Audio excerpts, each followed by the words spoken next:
മൂന്നാമത്തെ ബലാത്സംഗ കേസിൽ കോൺഗ്രസ് എംഎൽഎ രാഹുൽ മാങ്കൂട്ടത്തിന് ജാമ്യമില്ല. തിരുവല്ല കോടതിയാണ് ജാമ്യാപേക്ഷ പരിഗണിച്ചത്. ഷാജഹാൻ ചേരുകയാണ്. ഷാജഹാൻ, എന്തൊക്കെയാണ് വിശദാംശങ്ങൾ? സമയം നമുക്കറിയാം, ഈ കേസുമായി ബന്ധപ്പെട്ട് പ്രതിഭാഗം, അതായത് രാഹുൽ മാങ്കൂട്ടത്തിന്റെ അഭിഭാഷകൻ ജാമ്യ അപേക്ഷ നൽകി. പക്ഷേ അന്വേഷണ സംഘത്തിന്റെ റിപ്പോർട്ട് കിട്ടാതെ ജാമ്യം നൽകാനാവില്ല എന്നുള്ളതാണ് കോടതി പറഞ്ഞത്.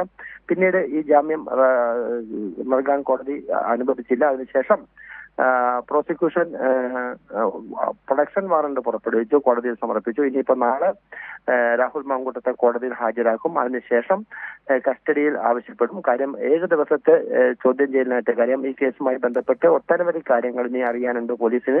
കഴിഞ്ഞ കുറച്ച് മണിക്കൂറുകൾ മാത്രമാണ് കസ്റ്റഡിയിൽ പോലീസിന് കിട്ടിയത്. പക്ഷെ കൂടുതൽ കാര്യങ്ങൾ, തെളിവുകളൊക്കെ തന്നെ ലഭിക്കാനുണ്ട്. അതുകൊണ്ട് തന്നെ നാളെ മുതൽ 7 ദിവസത്തേക്ക് കസ്റ്റഡിയിൽ എടുക്കാനാണ് പോലീസ്, അതായത് അന്വേഷണ സംഘം തീരുമാനിച്ചിരിക്കുന്നത്. അങ്ങനെ ഒരു തീരുമാനത്തിലേക്കാണ് ഇപ്പോൾ കോടതി പിരിഞ്ഞിരിക്കുന്നത്. രാഹുൽ മാങ്കൂട്ടത്തിന്റെ ജാമ്യാപേക്ഷ കോടതി തള്ളിയിരിക്കുന്നു.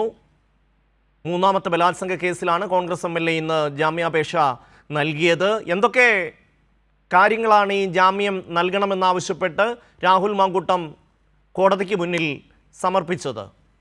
ഷാജഹാൻ, പ്രധാനമായിട്ടും പ്രതിഭാഗം ഈ കേസ് നിൽക്കുന്നതല്ല, ഇതിൽ ക്രൈമില്ല, അങ്ങനെ ഒട്ടനവധി കാര്യങ്ങളാണ് പ്രതിഭാഗം മുന്നോട്ട് വെച്ചത്. പക്ഷേ കോടതി അതൊന്നും തന്നെ അംഗീകരിച്ചില്ല. കാര്യം അന്വേഷണ സംഘത്തിന്റെ റിപ്പോർട്ട് കിട്ടി, അതിനുശേഷം മാത്രമേ അത്തരം കാര്യങ്ങൾ പരിഗണിക്കാൻ കഴിയുകയുള്ളൂ എന്നാണ് പറഞ്ഞത്. ഇപ്പോൾ നിലവിലെ സാഹചര്യത്തിൽ തെളിവില്ല, ഇത്തരം കാര്യങ്ങളൊന്നും പറഞ്ഞത് കോടതി അംഗീകരിച്ചില്ല.